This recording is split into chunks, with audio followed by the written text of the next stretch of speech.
They call me many things. Reaper, monster, murderer. But I simply have an eye for business. While the DMC and Compagnie Royale fight for glory, I trade in what truly makes the world turn. Lies, fear, profit.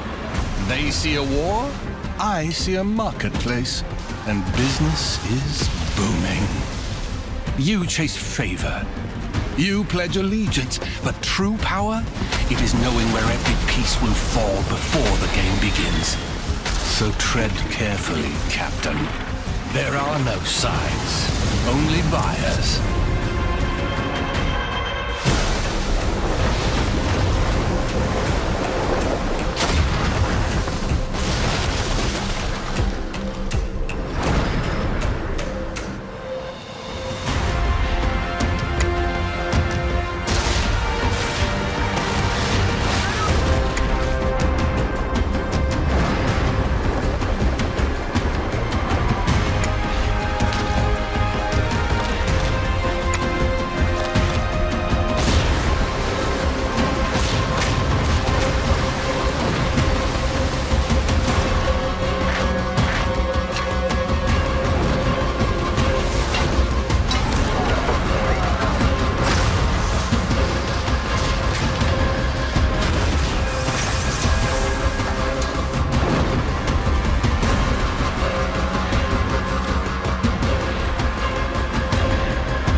And we are live. Hi, everyone. Good morning, good evening, depending on where you're watching us from. I'm Asya, community developer, and today I'll be hosting this live stream. Alexi, unfortunately, is not here, but he's enjoying his well-deserved holidays.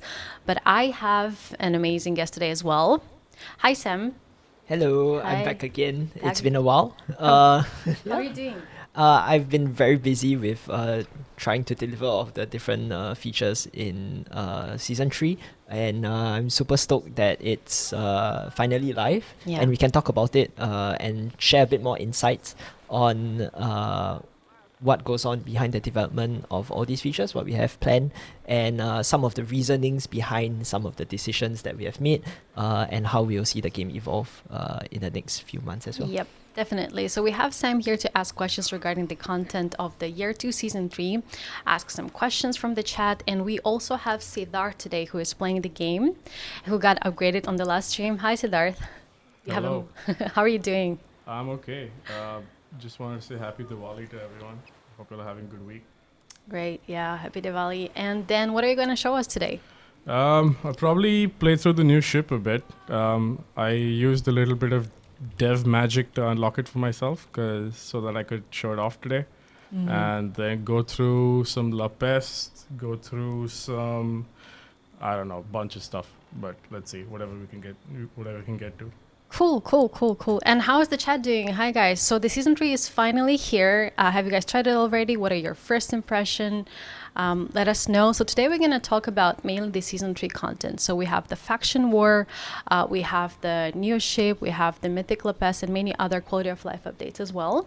Yes. So if you can introduce the season 3 content in general, could you please do it? Sure.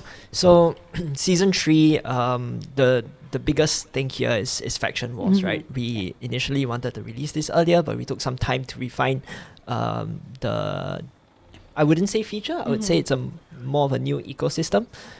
Similar to what we have in the Helm. It's a good basis and good foundational start for us to be able to build on in future seasons as well. So in Faction War, what you do is you pick a faction, and it's our first large-scale kind of ecosystem for Skull and Bones, where you are collaborative and you're also competitive, in the sense that you ally with your own faction to kind of complete different activities to achieve things, so that you can win territories, but at the same time you can also find ways to compete against the other players that have chosen the other faction. So whether it's through engaging in more PvE events that collects war assets for yourself, or 1v1 PvP fights for war cargo as well.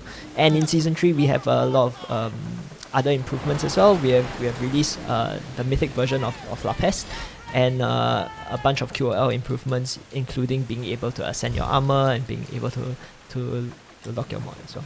Yeah, and the main question is DMC or company for you? Yeah, you can take a hint from the background there.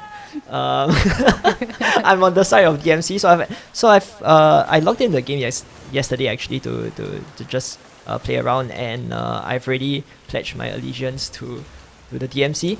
So I'm somewhere in that Discord channel as well. Cool. What about the chat, guys? Which faction are you choosing? Did you choose already? I see actually some people are quite enjoying Faction Wars. I think it's been very long awaited one. We postponed it since season 2 mid-season launch, right? Because we wanted to make it better. And I think in addition to that, very important is this launch of Faction War is the first founding layer that we'll build on. This is the very first version of it that you guys are trying, and we will love to hear your feedback and reactions, because based on this, the Faction War will evolve. And I think now we'll slowly go into the questions that we got from the community. Yes. So we asked on Reddit, we asked on Discord. So I think the first question that the players have is that what future, so we have the DMC and company, so what future factions could we expect, on example, the British or Spanish or Russian Empire even? So the context behind Faction War is that we have these large mega corporations that are this overwhelming presence in the Indian Ocean. So what we are likely going to see are some new factions that already exist in the game join the fray, but these would be powerful factions that you have already seen so far. So we do have plans to include them in future Faction Wars. So it's not always DMC versus the company. But let us know what faction you'd like to see in the chat and on social media as well. Yeah, definitely. All right, so moving to the next question. So why is the Faction War in World Tier 2 only? Right, so when we started with World Tier 2, the idea behind that was to provide an environment whereby there are bigger challenges. So once you have progressed far enough into the game, you have ascended your equipment, now you're slowly maxing out your ship upgrades, and you definitely need an environment whereby you have more challenges. And so World Tier 2 is really that focus. We don't see that the Faction War is immediately that or too relevant to to newer players. So it's more of like World Tier 1 is where you start off and you progress to World Tier 2, and that's where you face on bigger challenges, including the influence of these mega corporations as well. Right. All right, moving to the next questions. What features do you plan on adding into Faction Wars in the future to keep it fresh each season, as this is, we understand, our new end game? Yeah, so there has been a lot of discussion regarding Faction Wars in the past few months as well.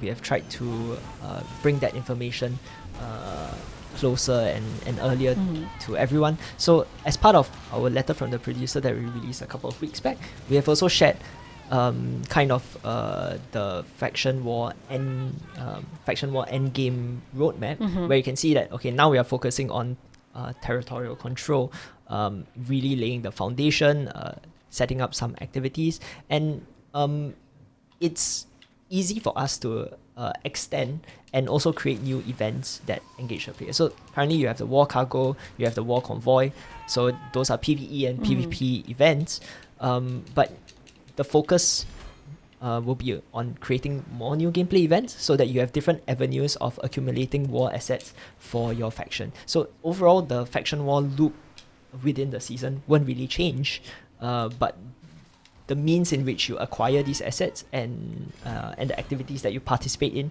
will have more variety.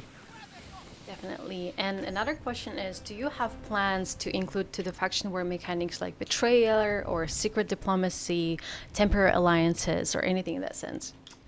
For us, I think that was an idea that we did consider, and we tied in. We did consider it because of the fact that okay, what if I'm just a mercenary and I try and pledge allegiance but try and betray that faction, but it didn't really work out with the fantasy that we wanted to throw out with the faction war being something that you in your own server, and servers have a limit of 20, that you can contribute to something greater. And so it's really getting the community to come together and kind of say, hey, that territory needs help, because we are losing the war on that side. So people can kind of get together and compete against that. And speaking of which, I think the people that are in my DMC faction needs to help out in the East Indies. So better get that faction, because I think we are losing on that part. Right. Moving to the next question. So I think it's one of the last questions that we have regarding the faction war. Will the minor factions like the Farah side with whatever faction controls their territory, or will they remain neutral? For us, we see them more as kind of almost like victims of the mega corporations, whereby they are influenced, but they won't really side. They still have their own agenda, so not really at this point in time. So our focus will still be on the bigger powers and how their influence affects the entire Indian Ocean dynamic altogether. All right. And then I think the last question that we have is regarding the rewards, because we know that in Faction War there are three reward tracks, right? It's the personal contribution, is based on the territories you captured, and the last one on the big result, the end of war result, either with Faction 1. So the winning faction wins the cosmetic, right? It is the set, as I know. So the question is that how the cosmetic reward will work season to season for Faction War. Will they be expanded or different set each season? Like, do we have any plans on the cosmetics? I think we aspire to come up with different rewards, and we want to make it worth it in the sense that we don't want to make it such that the difference whether you win the war or not won't really matter. We want to make it matter. So we do have the three reward tracks that you mentioned, the personal contribution, and the one for each war period, whether you capture the territories or not, and then finally the final reward. So definitely it's something that we want to make it worthwhile for players. For now, we have settled on vanity. We're looking to see what else could be relevant to players, so that they'll really contribute to the war effort and fight for that. Definitely. And I think like when we've announced faction war and then we've shared some of the initial information on the faction war, I think the biggest one of the questions or topics that players discussed was PvP. Because I think with the faction war, people expect like an open world PvP, and there were some questions regarding that as well. So addressing the first one, does PvP have an expanded role in the future of faction war? Possibility of more impactful open world PvP for factions war instead of the reskinned cutthroat that we have for the first iteration of it? Right. So when we first showed faction war in the earliest insider program that we included in, we didn't have PvP activities, and that's something that we definitely got feedback from players that hey, we like to see PvP activities, and that was also one of the reasons why we decided to take some more time to polish it. And we thought about, okay, what's the easiest way for us to get a PvP experience in? It may not be the most ideal, and we have plans for other PvP gameplay events in the future, near future as well. But what was something that we could immediately give players an option to? And we, just to be clear, we want to make sure that both players that enjoy PvP and players that would remain PvE and prefer not to engage in PvP would still have equal means to be able to contribute to the war effort. So today you see the war cargo, which is a means for you to fight directly against other players. And then we have the war convoy, which is more PvE event. And the whole philosophy behind it is that we don't want to force PvP upon players. So it remains an option, and we need to balance both PvE and PvP on that aspect. So for the upcoming events, I think you can expect to see both PvP and PvE events. And perhaps solo events as well. I think there are like 3 events that are launched along with this: the war cargo, the envoy, right? And then there's a third, the fort defense, fort defense as well. I've heard there is some more events, or one event coming in mid-season update, right? Do you know anything about it? I think I've heard about it. I think it's called Allied Warship or something. That's what I've heard. But I think we'll leave that for when there are more details that can be shared for players. Yeah. Definitely. All right. Do we want to pick up some questions from the chat regarding the faction war? I think now it's a good time to ask questions regarding the faction war. For some of you who've already tried it, maybe, what do you guys think? What questions you have? Because we're trying to address most of the questions that we got on Reddit, on Discord, but I don't think we can. We have time to address all of it today. Do you know anything about the game you're working on? I mean, many teams are working on the game. There's a lot of teams. There's a lot of people working on. So it's very hard for one person to know everything. Yeah, I mean, I can just briefly touch on that. Yep. In the development of Skull and Bones, we do have many teams across different studios as well working on the project, and each has its own focus and responsibilities. So I personally lead a team in the Singapore studio, but we don't develop all the features. So there are other teams as well that are contributing towards this. Yeah, and I think there's a very important question in the chat that I see. Which faction gets the cheese? Which faction gets the cheese? We need to see which faction is more of a cheese enjoyer, right? Would it be the French or the Dutch that are more cheese enjoyers? I don't know. I think it's Dutch. I'm not sure. Is it? Let the competition begin in the chat. I think I saw a question as well. It's like, when are we gonna get the cheese? Like, okay, so we are gonna try and make like progress every stream. The last time we discussed the different options of cheese, but with just the name of the cheese, we also need to know, like, if you consume cheese, what's the effect going to be? Does it spoil over time? Does it get better over time? We'll let chat decide. Yeah, I think we need to make a poll. What kind of cheese do we want to be added? All right. I think with the faction war just launched, we want to give a shout out to Heinz. I think we've been mentioning him in each of our streams because this is the amount of value he brings to the community. So there's one new thing that he came out with, which is called State of War Tool.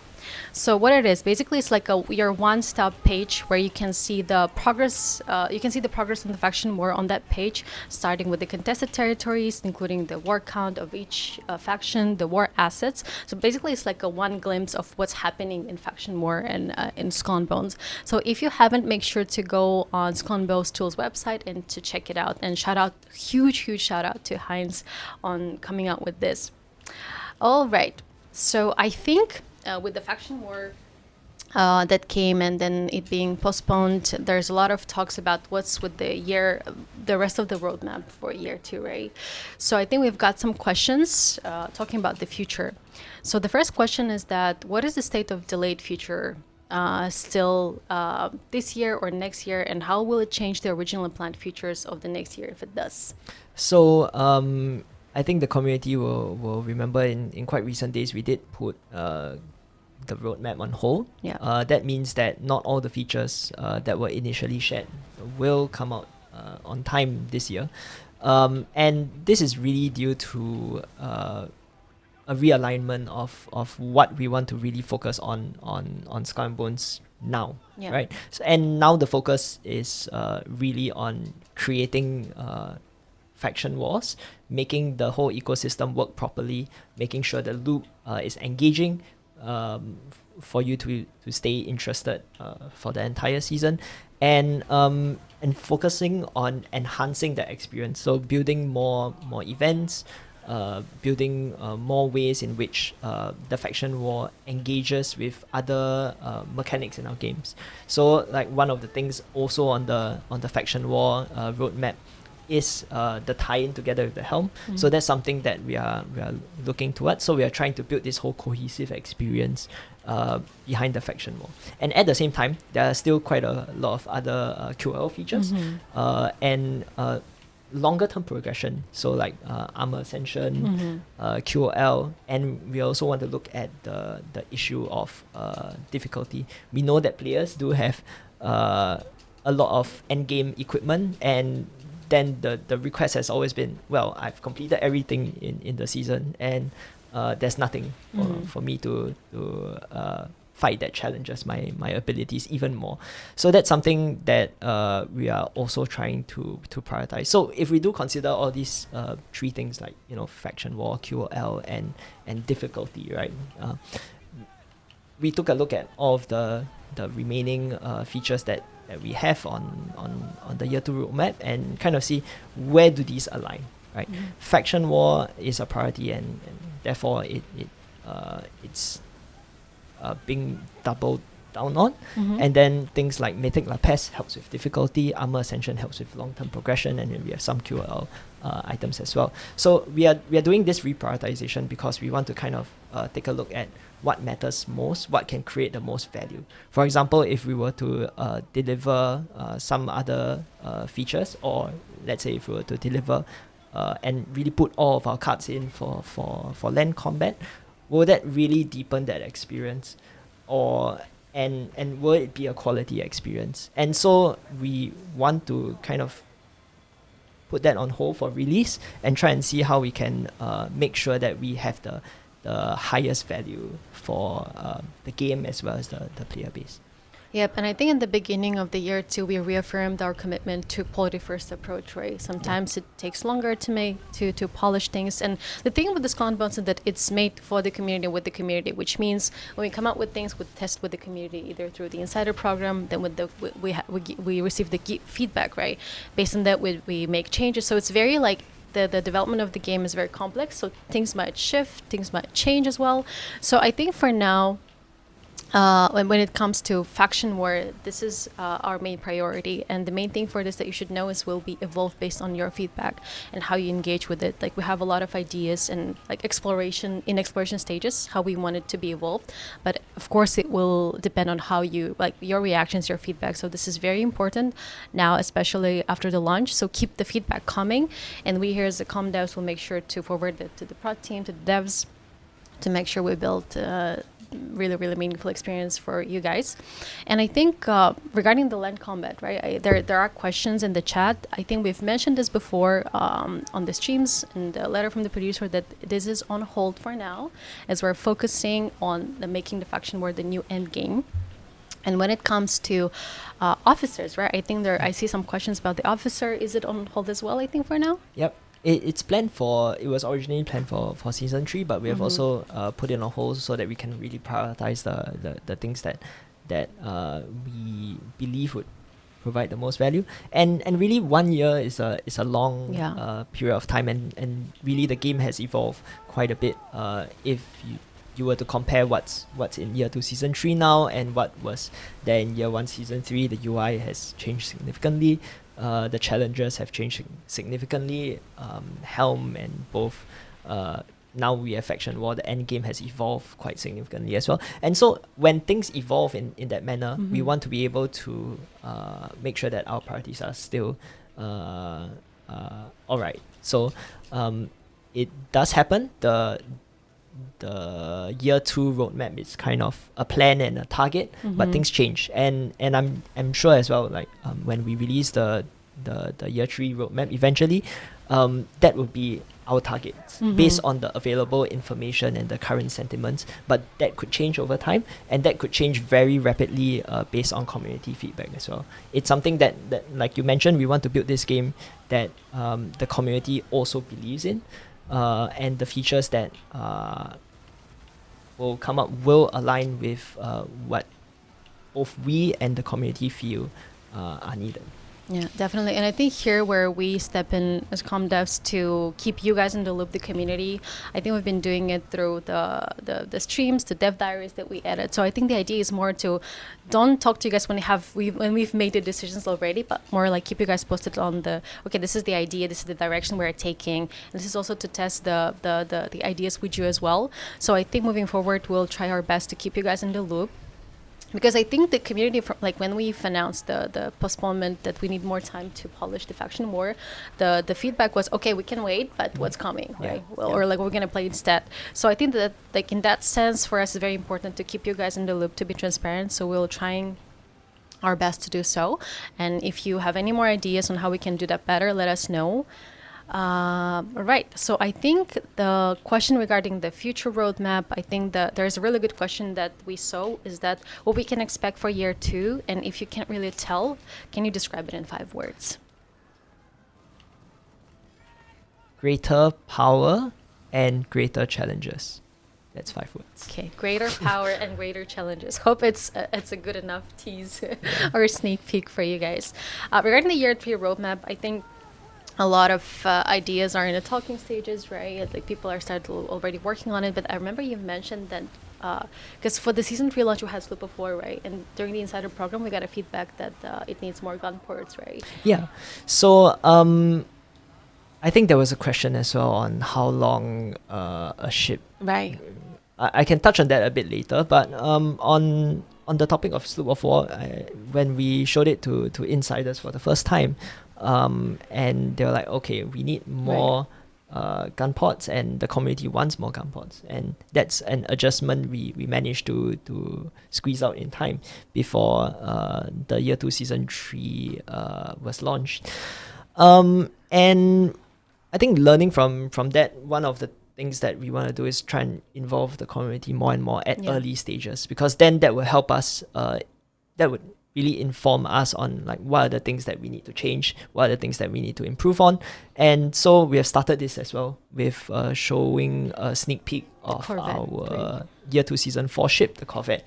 And that would, before we get too deep into development, helps us to kind of understand how's the community's reception to all of these. So not just with the ship, we are trying to show you, okay, here's the faction war roadmap as well. Here are the things that are upcoming, including this Devstream as well, so that we can start involving the community at an earlier stage as well. Yeah, definitely. So as long as as soon as we have the news, we'll share it through either Dev Diary or the streams to get your first feedback on it. All right. So moving to the next part, It's somehow related to the faction war as well, because we have a new villain, right? Yeah. But I think the people will we kind of have a sneak peek in the trailer, but I think people will discover it closer to mid-season, as I know, right? Yeah. The cutscenes. But is there anything you can tell us about it? I think very obviously you can see a new villain in the loading screen for Year 2 Season 3. And from time to time we are trying to introduce new villains as well. But we also want to double down on or expand on what we have for the narratives for the previous characters that are involved. We don't want Li Tianning and La Peste to just kind of be in the Vanish background, away. like they appear for 3 months and then they go on a super long holiday. So we have tried to tie some of these narrative aspects into different seasons as well. Li Tianning made a return after Year 1 Season 3 in some cutscenes, and I think moving away from just churning out new villains very so often, it's more of trying to see how we can deepen the background narrative of the other kingpins in the world. Yeah. All right. So I think we're going back to the new ship and then the loadout, right? The ship questions. So we have a new ship, Slip of 4, that we touched on. And I think the question from the community was, how long does it take to make a ship? From planning stage to working asset on the test server. And the same question for captain clothing sets, the 6+1 pieces. So this takes anywhere from about 6 months to 9 months, depending on the complexity of the ship, as well as the design of the ship, whether we can nail down the identity early or not. So there's a lot of different moving parts. It's not just about the visual. There's the historical aspect. There's the gameplay aspect of it, and we have the gameplay aspect, as in what playstyle are we trying to fill, and we also have the controls aspect. Is how would it feel when you're playing the ship. So first, it starts off with this kind of initial alignment on what are we missing from our game, what kind of playstyles and builds, and what kind of from the art side, what kind of silhouettes are missing from the game. And we have a few options that we have queued up, and we're like, okay, that could be cool. I think we don't have a ship from this kind of historical nature. I think that would be cool as well. And so then we try and marry that artistic aspect with the gameplay aspect to kind of, okay, based on the history of this ship, this kind of fantasy playstyle would kind of fit quite well and gel quite well as a whole package. So there's a lot of alignment needed in the first few months, and then concept starts to take over once we have decided, okay, this is roughly the idea, where we still haven't decided on the specific perks, but we look at the playstyles, right? And then once the concept starts getting done, we have to decide, how many gun ports, how the gun ports going to fit. I think so.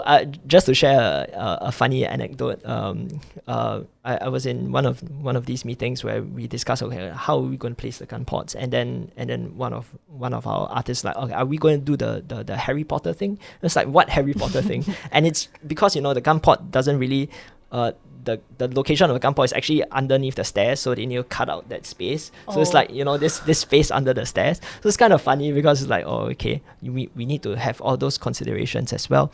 And then once the concept is done, that's where we start to be a bit more comfortable with sharing, okay, here's the design, here's the art aspect, and then it goes into production, and then there's a few rounds of gameplay iteration.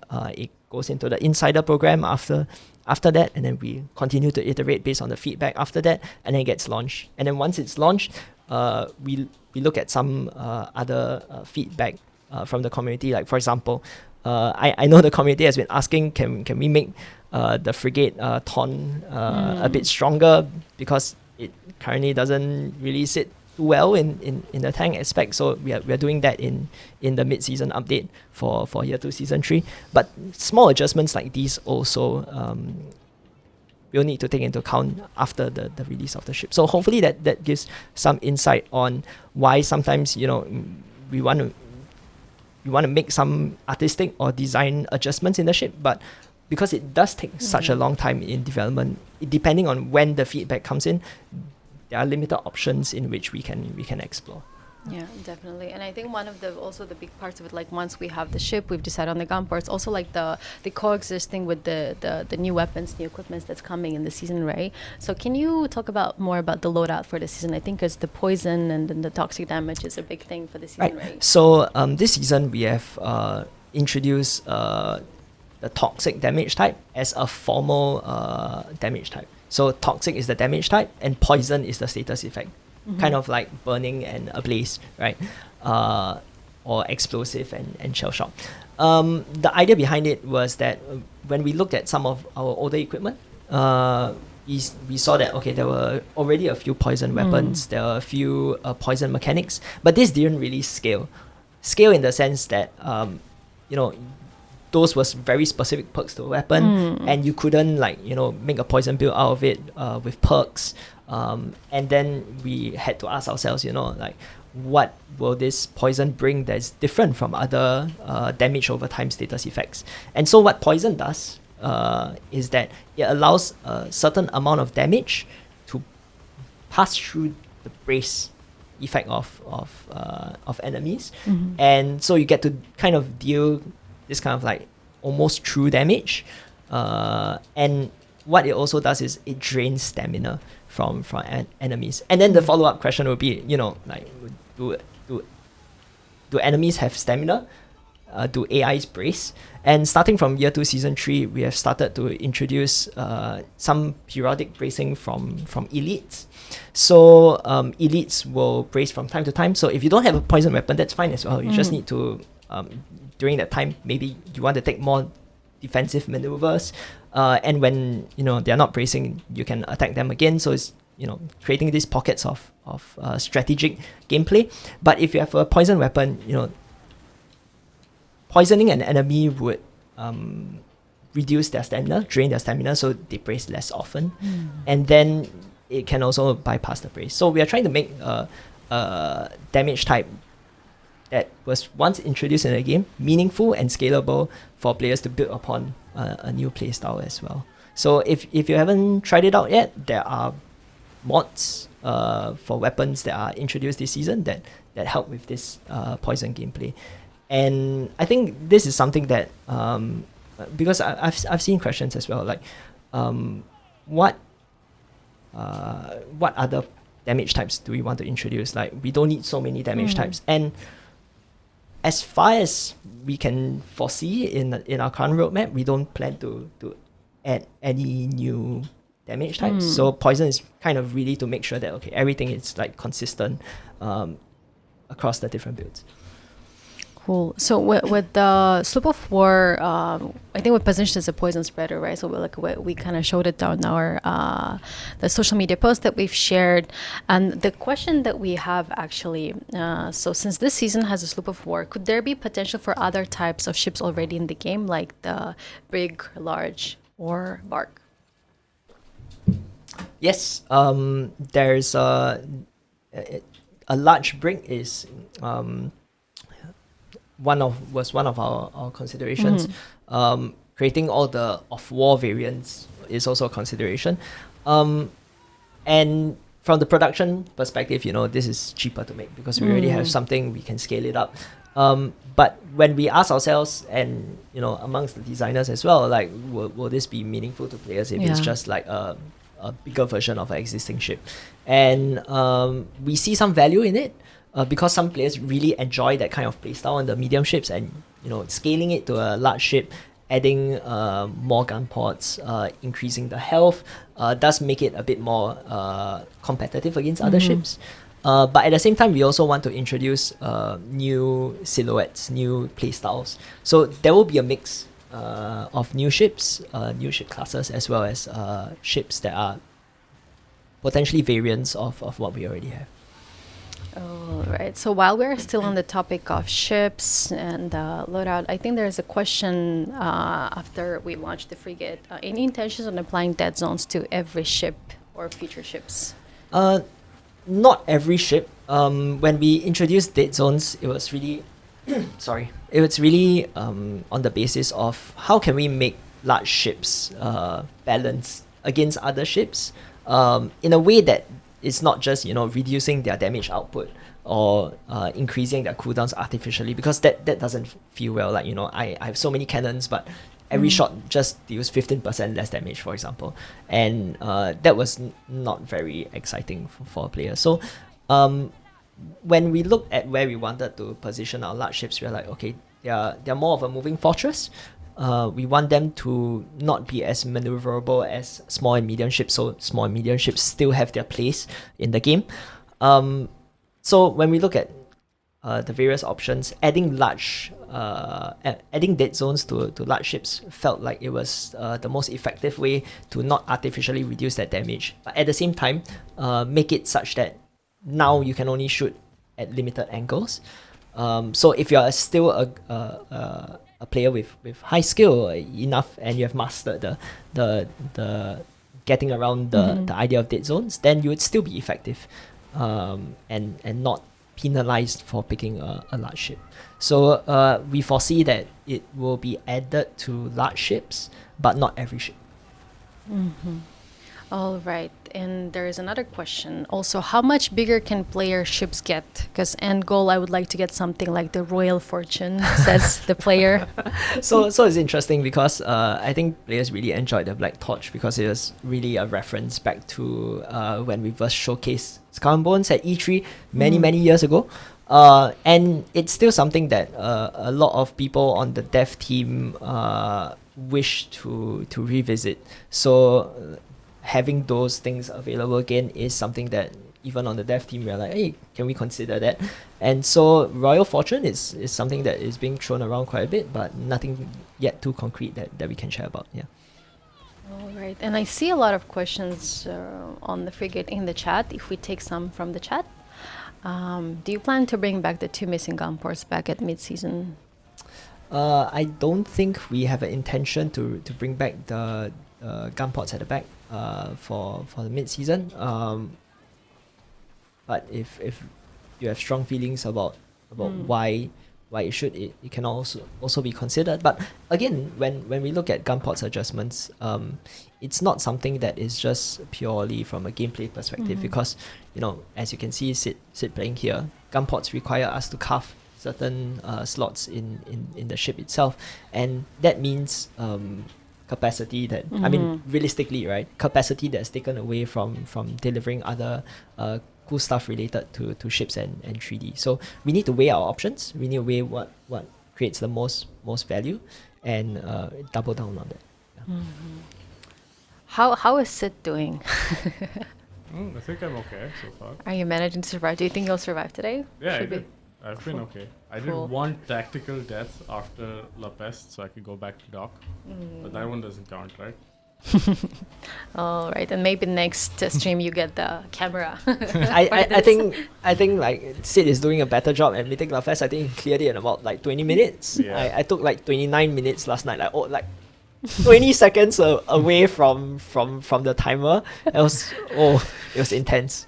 Yeah. All right, going back to the chat, there's one question that I keep saying is regarding the nameplates. When we will have nameplates that display our given ship names, and I think this is the question that we got on Reddit as well. So when I think given ship names and custom nameplates are within the same category, being able to customize that. But what you could already notice from the nameplates that we offer are that they have different font styles, they have different kernings, they have different background colors, and it's not just a texture that's slapped onto it. There's actually well, if we go a bit more technical, there are polygons, there are meshes that are done in the shape of the name. So it's something that when we look at custom nameplates, we want to develop something a bit more systemic. And it's not just like, if it's just like a car plate, it looks kind of lame, right? So we'd like to know what you like to customize on that aspect, color, decorations, or what do you feel is the right realization for that? Because we don't want to just deliver it and say, okay, we just slap a texture there, put your name, and then that's it, right? And we check the box. We want to deliver something that's quality and something that players appreciate that much. Yeah. So Yep. so let us know. But it is something that I would honestly say it's not very high on our priority list at the moment. Yeah. Yep. Because I think there are many things that lined up, but everything depends on the priority and then the resources available. So we'll keep you guys updated on this. And there's one question, I think the last one regarding the ships. What are the all-time favorite in-game ship of the people in the studio? What is your personal one? So I asked this question to Sid before the stream, like just today, like are you a like one trick or are you a meta slave in like what is his preferred play style of the game? For me, I prefer sticking to what I like, so I would consider myself a one trick. In a lot of different games that I play as well, is, I pick a certain play style and I go with it. I don't really change even if the meta changes. So my personal favorite is the Brigantine, because I like to kind of go fast, especially when I'm traveling from location to location. As a sailor myself, like it's fun to go faster and being able to use demi cannons on the side to nuke. So frigate doesn't really cut it for me. And I think for me it's still the Brigantine. Right? What about Sid? Yeah. Do you have your personal favorite ship? I mean, it's kind of hard for me to have one because I spend a lot of time with all of them. But I guess like the right answer for me is the ship I've played the most is the frigate, because it lets me basically do other things while I'm doing things. Right, so it's a very easy ship to play once you get the loadout right. So it's pretty. It's a comfortable one, but yeah. What about the chat? Can we ask the same question from The chat says Dao. Someone said Brigantine. All right. I think a lot of questions were also regarding the ship skin, right? And I think there is one question that keeps coming out regarding the frigate ship skin. I think it's been asked on the last stream and then the stream before that. Is there anything you can share about it? No comment. I mean, what we have been trying to do with ship skins is to look at the different ships. So we have done our first one, which is the Brigantine, which players really appreciated. We have now done the one for the Snow. And I think we'll kind of do a whole rotation through the different ships. So we'll slowly get there, and it's something that we are looking to consistently deliver. So no promises, but we are working on ship skins for the future as well, and quite a number of them. Yeah. Yep. All right, looking at the chat, let's go through the chat. What are the ships? Snow, frigate, Brigantine, Snow. It's pretty much diverse actually. There's no like one OP meta ship that everyone using. All right, so moving to the next section, I think we'll move to quality of life updates. So I think this was one of the, as our commitment to improving the core game experience, right? That we've been focusing a lot on quality of life updates, and there's quite a lot that came in season 3, right? Can you go over some of them? So we do have a lot of quality of life improvements in season 3 and also planned for the future. As I mentioned, quality of life is really one of the top things that we are looking into and constantly focus about. So if you don't see any quality of life improvements, they're probably still under iteration. We increased the reforge limit from 60s to 75. We have also introduced mod locking, and based on the things that I've seen on Discord, Reddit, and other social media as well, I think some people managed to get their god rolls. So I personally have been holding off in year 2 season 2 because I know that mod locking is coming out. So now that it's finally out, I can get all my god rolls. That's kind of cheating as a dev, but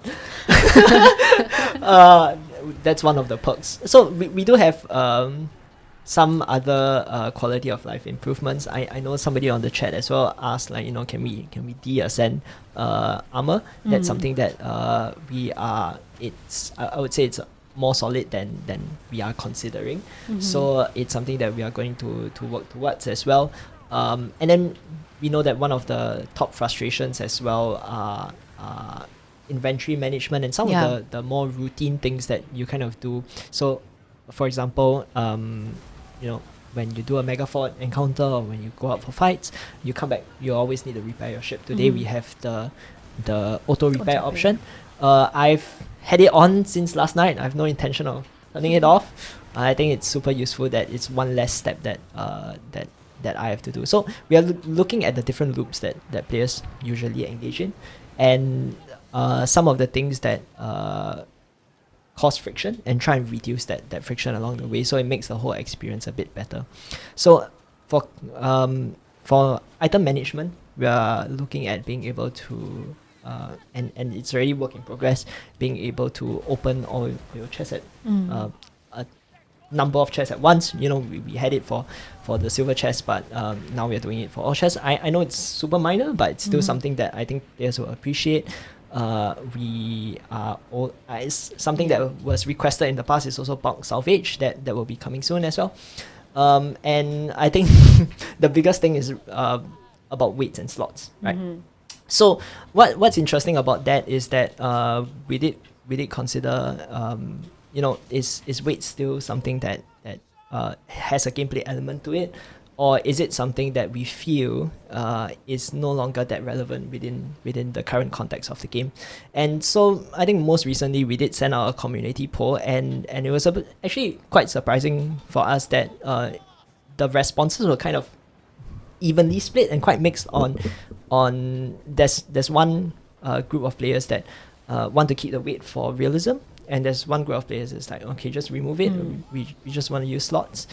So it's really a tough line to thread, and we want to make sure that whatever improvements that we bring out do not come at the expense of making the experience worse, right? So we are removing some items. We are progressively reviewing what items are no longer required in the game, so that can free up some of the slots. The option to DSN items is in the works, so soon you'll be able to consolidate all of your ascended equipment into a single slot, so that will be useful.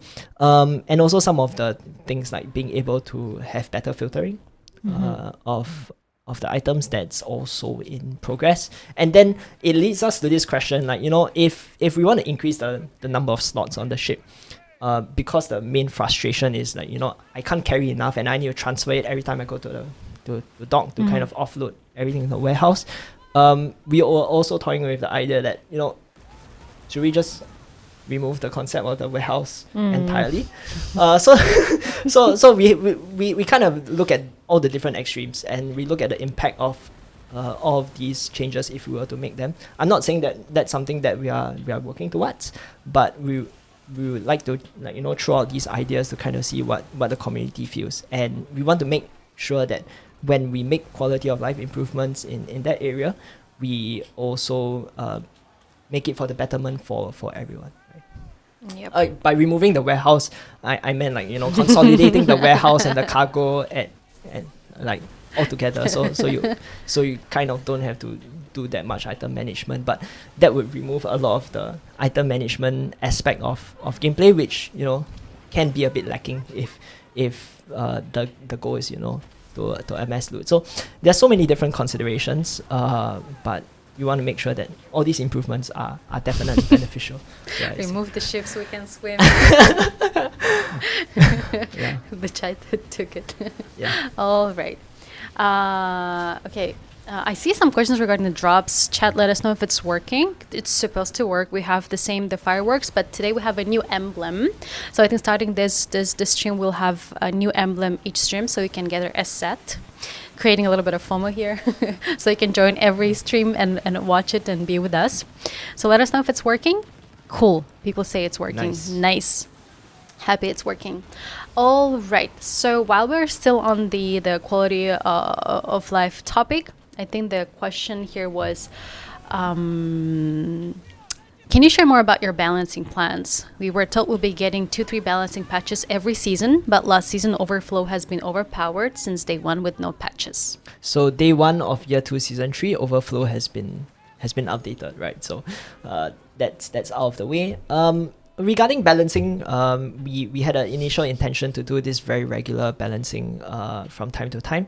It does take quite significant work on our side. Not saying that we don't want to do it, but what we have really seen was that it kind of creates a slightly negative experience every time we throw out a balance patch. For example, when we nerf stuff, that's where, like, you know, when players have grinded all their equipment to build their playstyle, and, you know, we remove that that fun and that element of being able to feel that power, it doesn't feel good. And when we buff certain things as well, players that are not affected by a buff, like, you know, I pick a different playstyle and I truly believe in that playstyle, but that's not getting buffed, that feels bad as well. So rather than doing sweeping balance changes that that will really not bring too much benefit, we want to instead focus on making very small, very targeted changes that we know there are pain points with. So example is the Overflow. We also know about the frigate taunt multiplier that we are trying to increase in the mid-season update.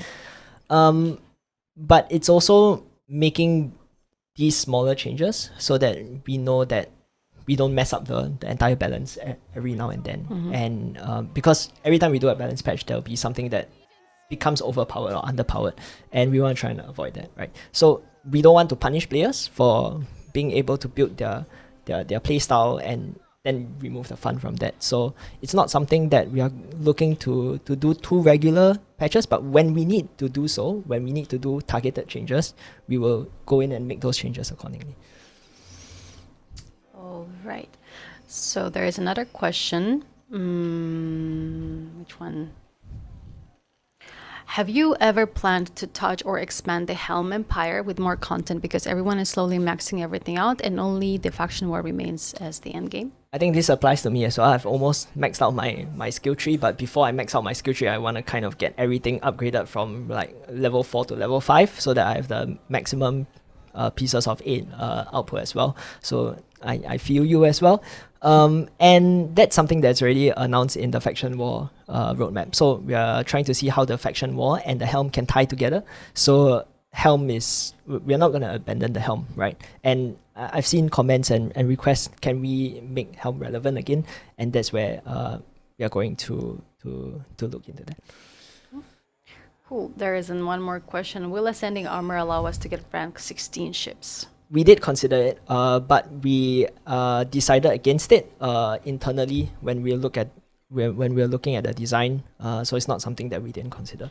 But at the same time, you know, currently the only thing that ship rank does is if you're not close to the enemy ship rank, you kind of deal a bit lesser damage, but there's no penalty otherwise. So when we look at year 2 season 3 and the challenges that we're offering, we weren't really going beyond that ship rank 20 cap for enemies. And so if there's no progression for like significant progression for the challenges, there's no need to significantly increase the player ship rank. It is, we did consider, you know, it's nice to kind of see that, okay, I'm progressing season upon season, I'm 14, I'm now 15, I'm now 16. But eventually we decided, okay, we just want to ensure that when we do increase the player ship rank cap, there's a corresponding amount of challenges that you can aspire against. So maybe I'm oversharing, but when we said, you know, we want to really target more power and more challenges in year 3, that's something that we are going to continue looking on as to how we can increase the player power level as well as increase the challenges. So you always have something to that's challenging you to fight against, that gets harder and harder, and also something that allows your ship to get stronger and stronger. Yeah, and as you like teased the year 2, you said it's more challenging. More power and more challenges. Yeah. All right, I'll see if there are any questions in the chat, but I think there's one thing that came up on Reddit as well regarding the plunder issues that we're having. Are you going to fix existing fort plunder issues? So we have a bunch of top issues that we are gunning for.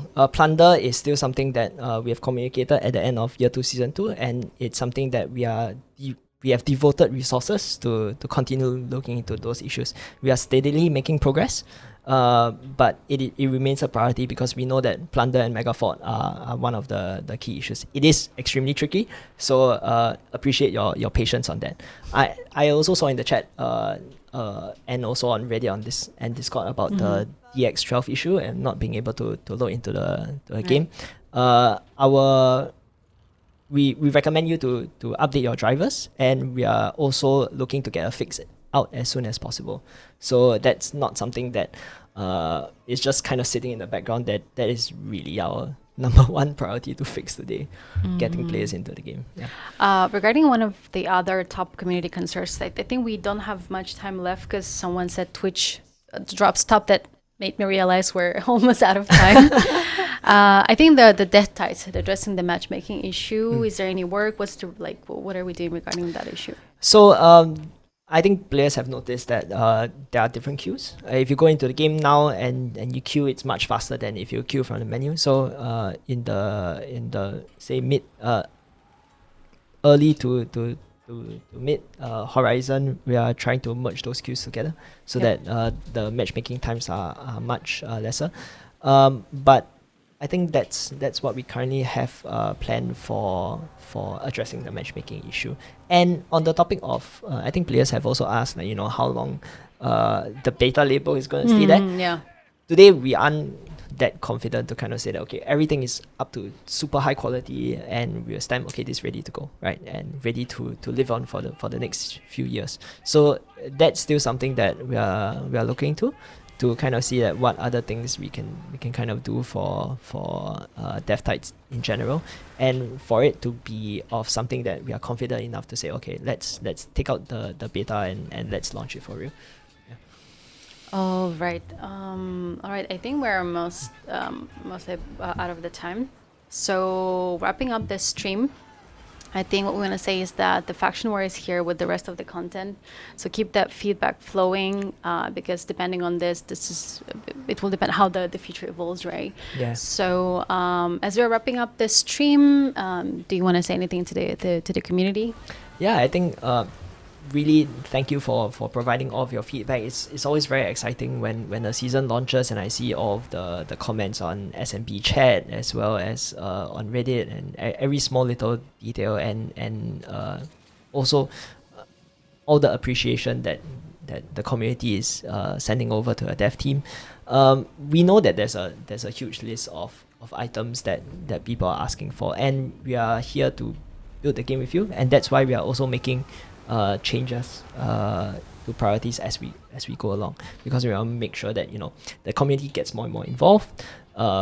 You have better visibility of what's coming up and also what we have planned, so that we can adjust all these things together. Keep your feedback coming, and we really want to address all of them on our side as well. So I think just keep the feedback coming. If you have any issues as well, drop it on the bug reporter. And I think Asha and Alexei will do their utmost best to communicate all of those insights into things that are actionable for us and things that we can prioritize in order to make the experience better for Skull and Bones. We are already working on the stuff for season 4 as well as year 3.